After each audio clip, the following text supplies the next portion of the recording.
AP ముఖ్యమంత్రి చంద్రబాబు నాయుడుకు మాజీ మంత్రి ముద్రగడ్డ పద్మనాభం లేఖ రాశారు. టీడీపీ పాలన ఎప్పుడూ కాపులను టార్గెట్ చేస్తున్నారని ముద్రగడ్డ ఆరోపించారు. అప్పుడు నా కుటుంబాన్ని, ఇప్పుడు అంబటి కుటుంబాన్ని అవమానించారని ముద్రగడ్డ అన్నారు. రాష్ట్రంలో రాక్షస పాలన, దహనకాండ కొనసాగుతోందన్నారు. ప్రతిపక్షాన్ని అణిచివేయాలని చూస్తున్నారని ముద్రగడ్డ లేఖలో పేర్కొన్నారు. దీనికన్నా రాష్ట్రంలో ఎమర్జెన్సీ ప్రకటించాలని డిమాండ్ చేశారు. గతంలో మీరు బీసీ రిజర్వేషన్ ఇస్తారని మోసం చేశారని ఆరోపించారు. కాపులు మీ మీద కోపంగా ఉన్న డిప్యూటీ సీఎం పవన్ వల్ల మీరు అధికారంలోకి వచ్చిన విషయం నిజం కాదా అని ప్రశ్నించారు. అయినా మీరు కాపు కులం మీద రగిలిపోతూనే ఉన్నారని ముద్రగడ్డ లేఖలో పేర్కొన్నారు. ఇదే అంశానికి సంబంధించి మరింత సమాచారం మా కరెస్పాండెంట్ కామేశ్వరరావు మరిన్ని వివరాలు అందిస్తారు. కామేశ్వరరావు. రవి, చూసుకుంటే గనక ఏపీ ముఖ్యమంత్రి చంద్రబాబు మీద అయితే మాత్రం వైఎస్ఆర్సీపీ నాయకులు ముద్రగడ పద్మనాభం అయితే ఘాటైన లేఖ అయితే రాయడం జరిగింది. ఈ నేపథ్యంలో జిల్లా వ్యాప్తంగా కూడా ఒక హాట్ టాపిక్ గా మారిందని చెప్పొచ్చు. ఈ లేఖ ఏదైతే ఉందో కాపుల్ని టార్గెట్ చేస్తూ సీఎం చంద్రబాబు అయితే మాత్రం మొత్తం కూడా కాపుల మీద అయితే మాత్రం కేసులు పెట్టడం జరుగుతుంది. ఇది మానుకోవాలి, మానుకుంటే మంచిదని చెప్పి ముద్రగడ ఘాటుగా ఒక లేఖనైతే సీఎం చంద్రబాబుకి అయితే రాయడం జరిగింది. మొత్తం మీద లేఖ సారాంశం చూసుకుంటే కనుక మీ పాలన ఎప్పుడు కూడా కాపులను టార్గెట్ చేస్తున్నారు, ఇది తగదు అని చెప్పేసి ముద్రగడ అయితే చెప్పడం జరిగింది. దీంతో పాటు అంబటి గతంలో నా మీద, ఇప్పుడు అంబటి కుటుంబం మీద మీరు టార్గెట్ చేసి మమ్మల్ని జైలు పాలు చేయాలని చెప్పి చూస్తున్న వైఖరి అయితే మాత్రం స్పష్టంగా కనపడుతుందని చెప్పి ముద్రగడ అయితే మాత్రం లేఖలో స్పష్టంగా రాయడం జరిగింది. దీంతో పాటు కూడా రాష్ట్రంలో రాక్షస పాలన అయితే జరుగుతుంది, రాక్షస దమనకాండ అయితే మాత్రం రాష్ట్రం మొత్తం మీద జరుగుతుందని చెప్పేసి ముద్రగడ అయితే చెప్పడం జరిగింది. మొత్తానికి ప్రతిపక్షాన్ని అణిచివేయాలనే ధోరణితో చంద్రబాబు వ్యవహారం చేస్తున్నారు. మొత్తం ప్రతిపక్షం లేకుండా చేయాలని చెప్పి ప్రతిపక్ష హోదాను కూడా అసెంబ్లీలో ఇవ్వకుండా ప్రతిపక్షాన్ని మొత్తం కూడా మొత్తం నిర్మూలించాలని చెప్పి చంద్రబాబు వ్యూహ రచన చేస్తున్నట్టయితే ఉందని చెప్పి ముద్రగడ లేఖలు అయితే స్పష్టంగా రాయడం జరిగింది. మొత్తానికి ఏదైనప్పుడు కూడా దీనికన్నా రాష్ట్రంలో ఏపీలో ఎమర్జెన్సీ ప్రకటించండి, ఇది చాలా బాగుంటది.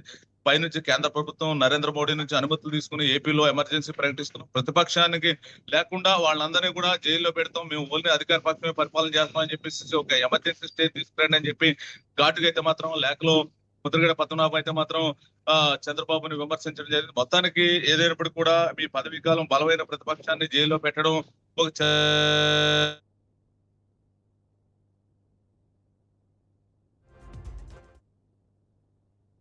వల్లే మీరు అధికారం చేపట్టారని చెప్పి ముద్రగడ అయితే మాత్రం లేఖలో చెప్పడం జరిగింది. మొత్తానికి ఏదైనా కూడా మీరు కాపు కులం మీద రగిలిపోతున్న వైఖరిని చూస్తే మాత్రం కాపులు కులాన్ని అణిచివేయాలనే ధోరణితో మాత్రం సీఎం చంద్రబాబు వ్యవహరిస్తున్నారని చెప్పి ముద్రగడ పద్మనాభం చెప్పడం జరిగింది. మొత్తానికి దయచేసి ఈ కులాన్ని రాష్ట్రం నుంచి వెలివేసి కట్టుబట్టలతో వేరే రాష్ట్రానికి పంపించండి అని చెప్పి ముద్రగడ అయితే మాత్రం లేఖలో స్పష్టంగా రాయడం జరిగింది. మొత్తానికి ఏదైనప్పుడు కూడా రాష్ట్రంలో ఒక హాట్ టాపిక్ గా మారింది.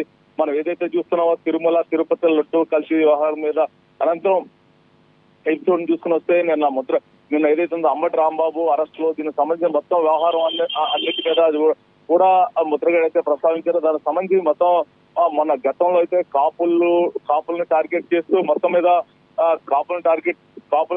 కాపుల్ని టార్గెట్ చేస్తూ మొత్తం మీద గతంలో నన్ను ఇప్పుడు ప్రస్తుతం అంబటి రాంబాబుని కూడా అరెస్ట్ చేసి ఇబ్బందులు పెడుతున్న పరిస్థితి అయితే చంద్రబాబు చేస్తున్నారు. దానికి సంబంధించి రాష్ట్రంలో కాపులను నిర్మూలించాలనే దశగా అయితే మాత్రం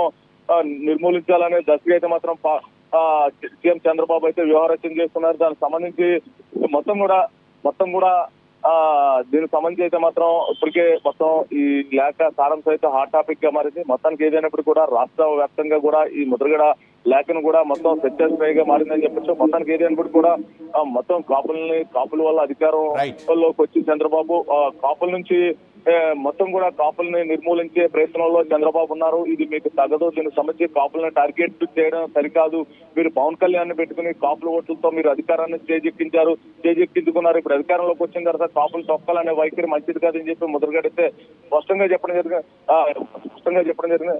మరొకటి ఏంటంటే మొత్తానికి ఏదైనా కూడా రాష్ట్రంలో మంచి పరిపాలన చేయండి తప్పించి రాక్షస పరిపాలన చేయకండి అని చెప్పి ముద్రగడ పద్మనాభం అయితే మాత్రం ప్రభుత్వానికి అల్టిమేట్ అయితే చేశారు. ఇలాగే కొనసాగితే మాత్రం భవిష్యత్తులో తీవ్రమైన పరిణామాలు అయితే ఎదుర్కోవాల్సి ఉంటుందని చెప్పి ముద్రగడ పద్మనాభం అయితే మాత్రం సీఎం చంద్రబాబుకి అయితే మాత్రం చెప్పడం జరిగింది. మొత్తానికి ఏదైనా కూడా ప్రధాని నరేంద్ర మోడీ అనుమతి తీసుకుని మీరు కాపుల మీద దాడులు చేయండి అని చెప్పి చెప్పడం జరిగింది. Ravi, right, thank you Kameswara Rao.